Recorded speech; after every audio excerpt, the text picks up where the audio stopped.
So part 3 of trauma 2020. Um, so August 1st, 2020, in a hospital, heart was ticking at 218 beats per minute. God said, your heart's going to, the doctors are talking about drugging me, shocking my heart, it stopping and resetting itself. And it was scary. And God said, they're not going to drug you. Your heart's going to reset itself. Just trust me. And so I lean back in my seat and take a deep breath. And I look up at the monitor and my heart's 74 beats per minute. It went from 186 to 74 beats per minute. And I was like, wow. And I started crying because what God said he was going to do is what happened.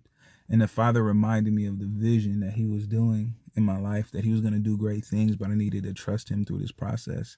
And so I'm like, okay, God, I don't know what to do because I feel like if I walk, my heart's gonna go into this whatever. And they're giving me medications and I'm supposed to start a new job where, I do outreach to homeless encampments and I'm like, I'm lost. And so I just take it day by day. And so come to find out, I found out I had sleep apnea, undiagnosed sleep apnea. But I also found out that my heart has like 3 extra veins. It has 2 extra veins. One of the sides, it has a vein that grows a little longer and becomes an extra vein, and then another vein. And when electrical signals go down it, the one electrical signal becomes 3, telling the top part, so it is going to be pumping like 3 times as fast. And so that began the process. So fast forward, a week or so, the job I'm starting to do outreach, they want to meet, and I'm like, I don't know what I need. I don't know what to do. I don't know how to move. I don't know anybody who had this, I don't know anybody who's like had this process or who's gone through this situation in their life. And I just feel lost. And I keep reminding that God told me to trust him through the process. And so, I started doing like outreach. I linked up with a doctor who would want to go to these homeless encampments. So while George Floyd is happening, people don't know this, but right before George Floyd took place in Minnesota, we call it George Floyd. Right before it took, and that just kind of sums up everything. When you say, oh, George Floyd happened, like we get, this is what took place.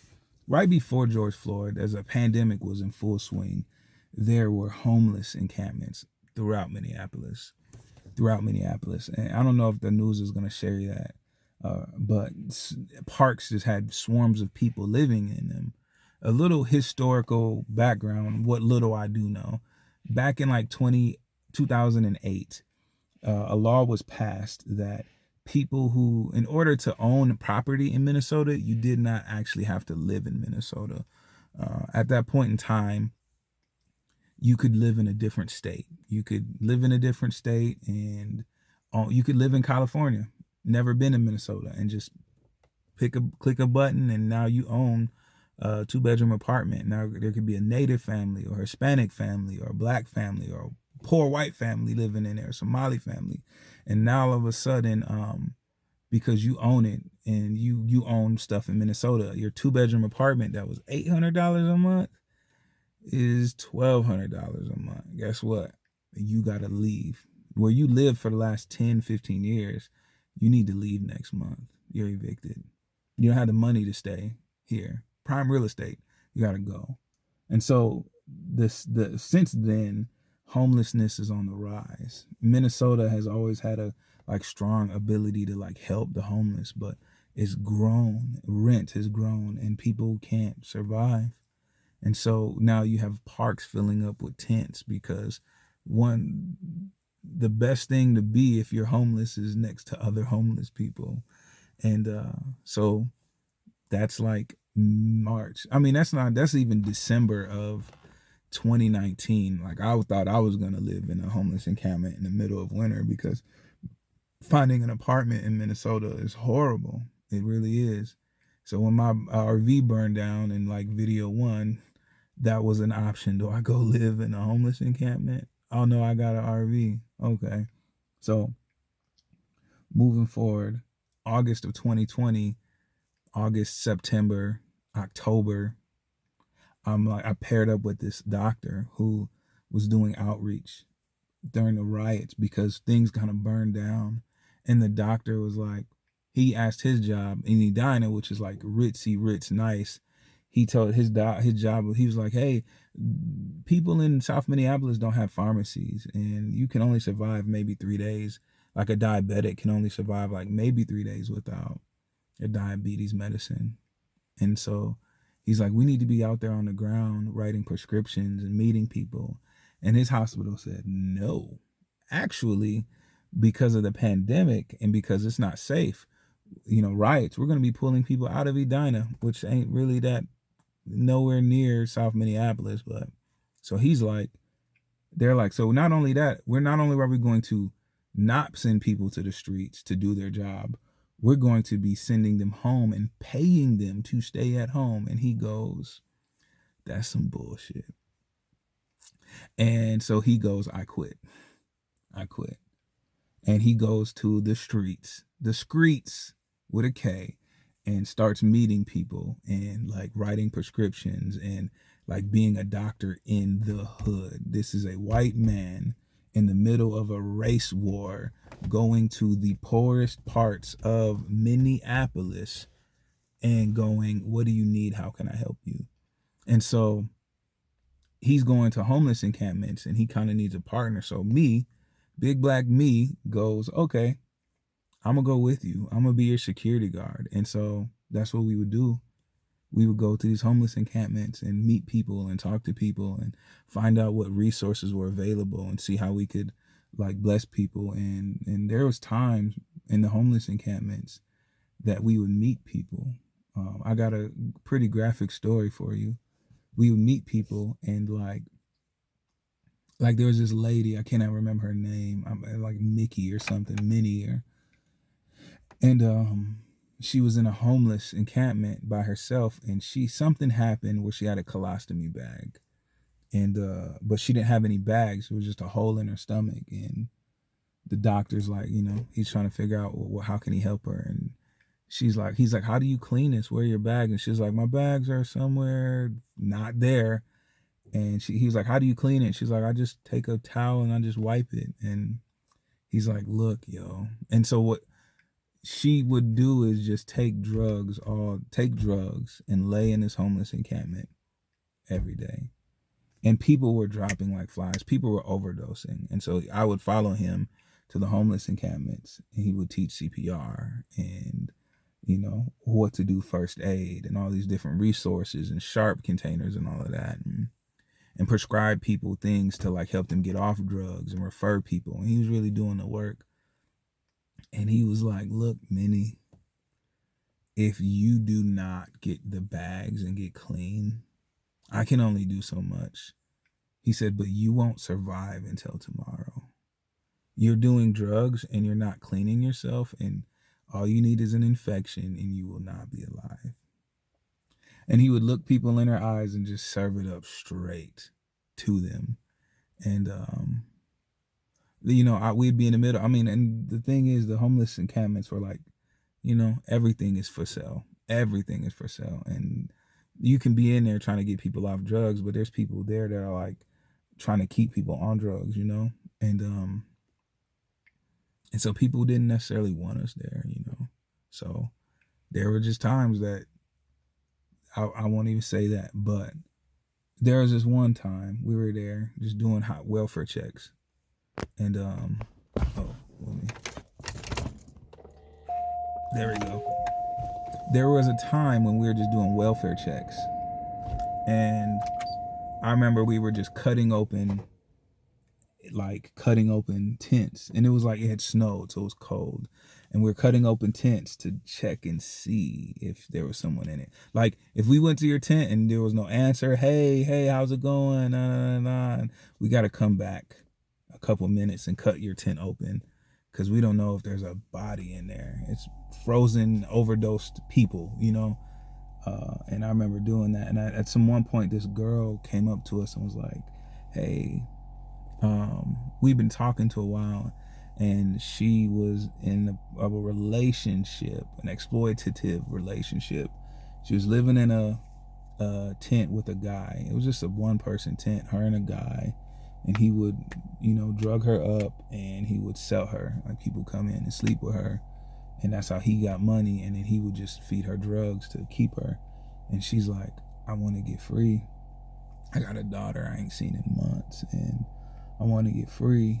And so we're like, well, what do you want to do? And she's like, I can, I want to leave. And so in the process of that, I reached out to different organizations for people who were homeless, wanted a bed at a shelter, and would connect people with those shelters. And you can go here, you can go there. And so through that process, I gained information, like a relationship with a group called Breaking Free, for women who are in relationships like that, and being prostituted or sexually exploited. And so we're like, get your stuff and we'll go. And so you kind of chilling there waiting, and still people are coming to her tent to try to get, or whatever. So it is what it is. And so she finally comes, gets her stuff, leaves, and we drive her. And the organization's like, we literally closed like an hour ago, but bring her to detox. And when she detox, will write her a slip or clear her, and then she can come here. And so we're at the detox center, and they're like, she's terrified to go in. Some people don't make it through detox. And what that means is, if you don't know, like, you're so used to taking these drugs that you have to stop cold turkey under medical supervision. Some people die. Some people do not survive detox. Some people, 2, 3, 4, 5 days in a hospital. Some people chained to a bed or strapped to a bed as these chemicals, as your body is morphing back into whatever and purging these chemicals. And she's like, I'm scared, yo. I'm scared. She goes, I don't know. All my friends are on drugs. Like, all my friends do drugs. I don't know anybody who's not on drugs. Like, do you guys know any women that can walk through me with this process? Like, she's like, I just don't know. She was like, in order for me to get free, I have to be alone and suffer by myself. And it broke my heart, because sometimes that's literally the deciding factor of how we as humans get free.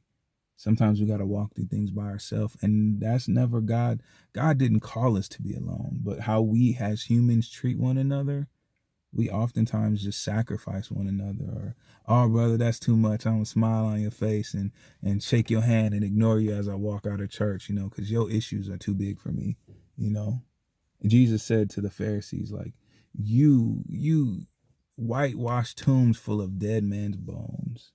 You look nice on the outside, but inside you're just dead. You won't walk across the street to free someone from sin, but you'll cross the ocean to make someone look just like you and act just like you, And so at the same time, she had a responsibility, and I just felt bad. My heart broke for her, because, detox, build a life, go, try to build a relationship with her daughter, or go back to a frozen tent with a guy who's selling you and putting drugs inside your body. And so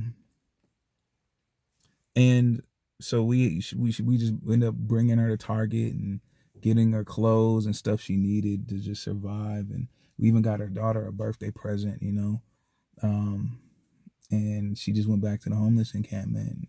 A couple weeks later, I think she went back to her house with her family for her daughter's birthday. And so that's the last I heard of her. But so that happened October 2020. Fast forward November, homeless encampments are being cleared out. They're being bulldozed at this point.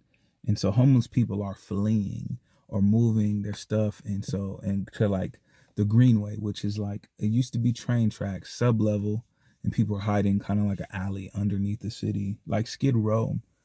And So that's where homeless people are going to. And so we're walking and there. And the position at my job got dissolved. That's the best way I can say it. It got dissolved. And a few days later, you know, my heart went back into AFib. I'm back at the hospital and it's ticking away. And they're like, we're going to drug you, shock your heart, back in the rhythm. And I go, okay, let's do it. And so they put me to sleep. I wake up. I don't remember going to sleep. I remember waking up. And my heart was just regular, you know.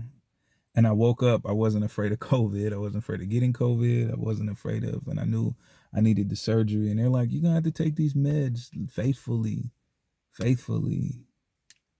And so maybe, you know, that was like November 2020, November like 25th, 2020. And a couple days before that, I'll say this, just before that happened, I had a dream. I went to sleep and I was like, God, are you, you know, give me a dream of what you're doing in my life. I just lost my job that I thought was mine. And I was like, show me a dream that you're doing something in my life, that I'm just not out here drifting by myself. Kind of the same thing I prayed in March, you know, where God showed me what he's going to do. What are you going to do in my life? And I had a dream. That I moved to a new city and I bought a house. I knew it was a new city because I'm driving around and everything's new. And I'm like, oh, I got to find my way. Yeah, that's right. I just moved here.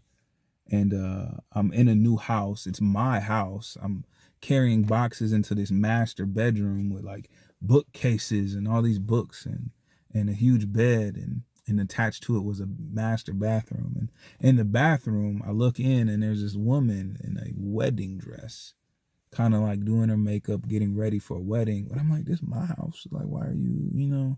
I ain't saying nothing, but I was just kind of, and I looked, and my bedroom had these double doors. And it was like a veil, and I could hear people, feel people on the other side of the door waiting, like it was a dinner party or something. And I was like, oh, they're waiting for you.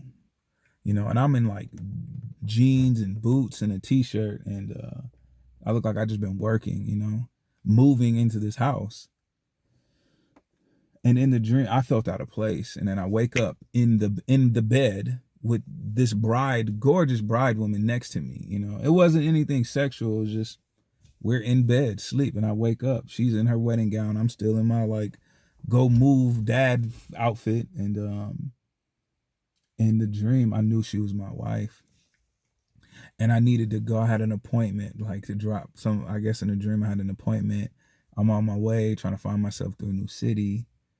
And I needed to go back home to get something. And I'm getting like this like ice chest or something. I'm getting like a cooler with wheels. I'm dragging it to my truck, and my neighbor starts walking up towards me. And I think, yeah, my neighbor looks at me and was like, looks at me, and I look behind me, and there's like two boys sitting on the cooler, and they look just like my daughter. And that's how I knew they're my sons. And my neighbor, I look back at my neighbor and he looks at me like, he didn't say it, but he said, man, look at your life. You know, he looked at me like, and I stopped in the dream. And in the dream, I knew I was in a dark season. I knew this in natural. But I said, God, everything you said you were going to do in my life, you did. I moved to a new city. I got a house. I'm married. I have children. I have a community I'm in, my soul, you know? And as soon as I said, God, you did everything you've promised me, you've done. Through the darkest time in my life, I wake up. I wake up. And then 2 days later, my heart goes into AFib, November like 24th, 2020. I wake up out of being shocked back into rhythm. And I knew I needed to get the surgery to move on with my life. There's a surgery, and I'll share that in another video. And so it's like almost Thanksgiving, and the next day I, you know, just got out of the hospital, about to go get ingredients to cook for Thanksgiving or prepare. And on my way in, I'm like, I remember the dream, and I'm like, God, you gave me that dream before this happened, so I would know to trust you through this process. And so I did. I knew it was going to be a process, you know. So fast forward about a week now, and I find out my daughter's mom got COVID, and so I can't see my daughter. And now I'm looking for a new job. I'm looking for a new job because I lost mine like 2 weeks ago. Then had AFib, had a dream, then had AFib. Now I'm looking for a new job, and I have an interview. And like a day after the interview, I find out I got COVID. And so I don't see my daughter for a week. I got COVID, and then I'm just by myself for 2 more weeks. So for 3 weeks on this new medication. I'm in this basement. Also, I got to take like blood thinners because of the AFib, because they think it, thin any possible blood clots. And so I'm in this basement, just lonely and depressed and lost, recovering from AFib, COVID, loneliness. Then I come to find out that the drug the side effects for the drug are depression, and this drug makes people hallucinate. Didn't know, and I need it to keep my heart ticking. And it was like the darkest season, and I remember it snowing and me feeling trapped. And I'm like, long, because I can't talk to no, I can't see anybody, I can't give no one a hug. And this is the thing, like I told you about my relationship with my mom. Like no one in my family is the type, like I don't have the type of person where I could just reach out and be like, hey, what about this and what about that, and talk and pray. And I don't got that person in my family. So and it was so lonely that I literally weeping, crying. I'm talking about the floor is wet from me crying. Like, look, man, just let me out. I don't want to be here no more. Depression. And I remember texting my mom like, I just need a hug. Can I just drive to you? And like, tomorrow's the day my COVID is over. I just need a hug from someone. And no one would reach out to me. Like, nah, bro.